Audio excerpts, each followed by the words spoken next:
Digital journalist Scott MacDowell was there today to pick up the story for us.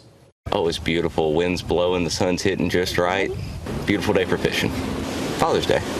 Taking my son fishing for his first fishing trip. Mommy see it? Floyd Gill, and I'm actually from Leeds. Check the lake, see how everything looked, and then I hear some flapping. Over there in a tree, there was a crow caught upside down and some fishing line wrapped all around it. Apparently someone else needed my help more than the fish did today. And he was already headed that way, and he went... No thought process, just up tree. Up tree, try to save him. Yep, he just went straight up the tree. Well, after I got up there and threw the keys down to the wife, I realized actually how high up I was. Well, let's make this quick. Just cut the limb down. Because you don't need a reason to help somebody. And so I grabbed a baby blanket and caught him as he came down. And we never hit the ground.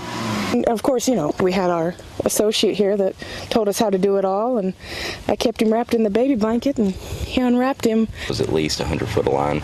Just in the tree, wrapped around him. It was around his throat, around his wing. When it was all over, you know, he was happy. He took off up over the trees. Terrified and mad at me. I think he thought I did it. I said, the fact is, he's stuck on fishing line, and I'm a fisherman. This is my Father's Day present. So therefore, it should be my responsibility to make it right. Now that I'm an actual father, it's just a special feeling. It's one of those you can't put into words. I want to tell him Happy Father's Day, and thank you for being you. We're at the Pelham Civic Complex, and we are going to go on the ice with Lee. And I had never seen hockey live, period. Introduced her to a little bit of hockey. I think I'm going to have a whole lot of fun. When she said it, I was like, let's go. Even though my history on skates is not exactly the fanfare-filled. Let's do this. Oh, the good old hockey game is the best game you can name. And the best game you can name is the good old hockey game. There's nothing like being on the ice. It's the only sport where you don't think about anything else because everything's happening so quickly. I'm standing up straight. Well, we're lucky our MVP's here, Josh Harris. She's going to be out there. It's time to check someone. All right, so I'm just going to There you go. Was that violent enough? I want to come for him. So I've learned how to check somebody. What other essentials of hockey do we need to know before we can join the team? How to drop the gloves, fight. Oh, okay. You can be mean about it or just drop them straight down. Okay, so... And then we just it's like... You usually just grab their jersey. Okay. And just start feeding. So now you get to give the player the game, and they get to hold on to the belt for a week until the next game. What do you think, Harry? I don't know, she was the all-star out there today. I think so. I second I'm gonna give that. it to her. Oh my God. Awesome sport. It's fast, it's fun, but it's a lot of work. CBS 42's Scott MacDowell takes us to Gibbs Place. I tell them once you come down the hill and you see all the lights, it's magic.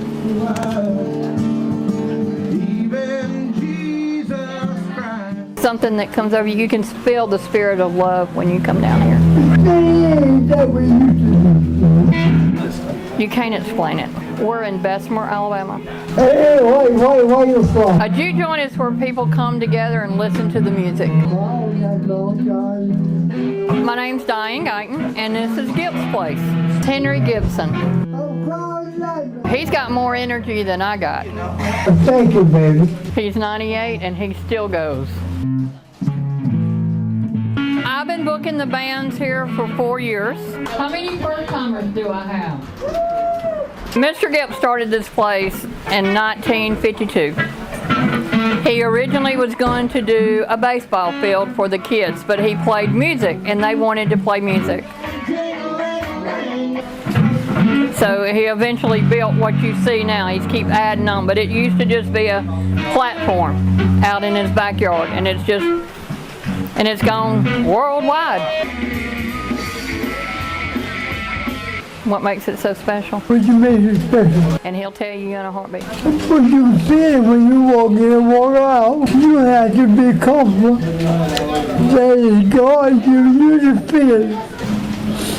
It is God.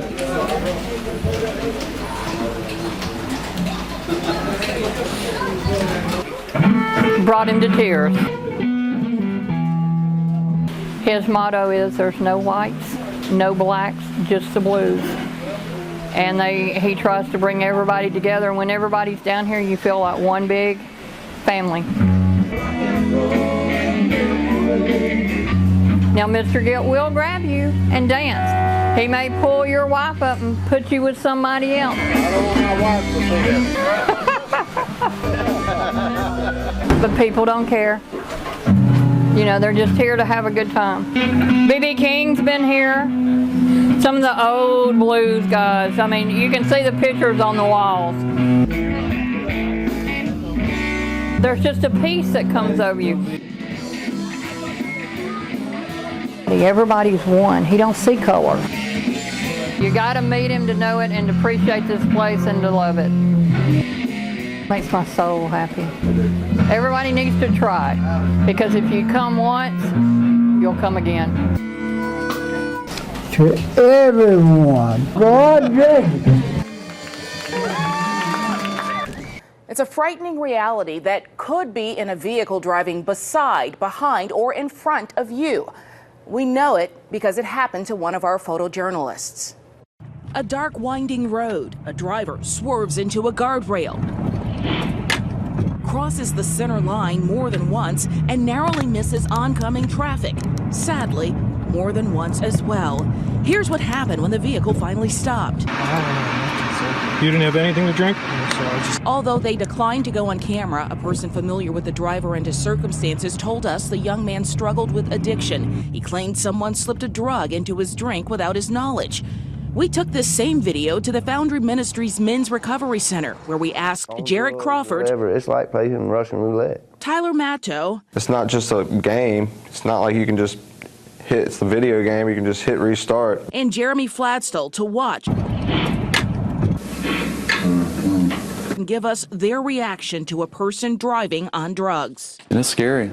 Anything could have happened during that drive. I mean, there could have been somebody walking down the shoulder of the road when he drifted off, not even knew he hit him. Jeremy, Tyler, and Jared are in different stages of addiction recovery, and when it comes to drugged driving, all three have a story. How many times would you say you've gotten behind the wheel of a car impaired to, it just impaired? Impaired in general? Countless. Countless. I couldn't even imagine the number. My situation, it involves Xanax. And it was right after my ex-wife had kicked me out. The last thing I remember is taking several of them and then waking up at my ex-wife's house, which was 20 minutes away from my parents. And I don't know how I don't remember driving or anything. I mean, it's all just blacked out. In my case, I've kind of been on both ends. I've actually been in accidents because of it. I walk outside and I look, my truck's parked halfway up on the curb, and it's just how, through my ignorance, somebody else's could get harmed, or even my life could get. I mean, if I'd have got in an accident and killed somebody, my life would have changed forever. I mean, and somebody else. Whether behind the wheel or behind closed doors, America's opioid crisis is changing our communities. I wish that people could see it through our eyes and through the eyes of the family, and really take that to heart, because we're talking about families being shattered, and it impacts first responders, communities. It's far-reaching. We hit the streets with Captain Ryan Farrell of the Vestavia Hills Fire Department to see what they are encountering. Battalion 1's on scene. We've had several calls where we've had motorists, even in intersections with the vehicle in gear, bought the drugs and overdosed on the roadways here. And that's a danger not only to them, but to other motorists being impaired in that way. Have you guys heard of anyone driving and doing heroin Oh yeah, I mean that was my downfall. That was my drug of choice, was opiates and heroin for the past, it's been almost 6 years. And then yeah, I would drive to pick it up and do what I had to do, and I'd drive home or drive where I need to go to the next point. And yeah, it does impair you where you will end up falling asleep. I mean, I've fallen asleep in the car. I wasn't driving. I've never been in the situation where I'd be at a stoplight and actually completely falling asleep. But I mean, it does impair you enough where you should not be on the road. But as this shocking video shows, sometimes some people, He just felt like when he was going to do heroin, struggling with addiction, he was not going to be found dead in his car. are on the road. And he would actually turn his steering wheel all the way to the right, put it in gear, and hold his foot on the brake and cut his flashes off. And you just may be the person they encounter.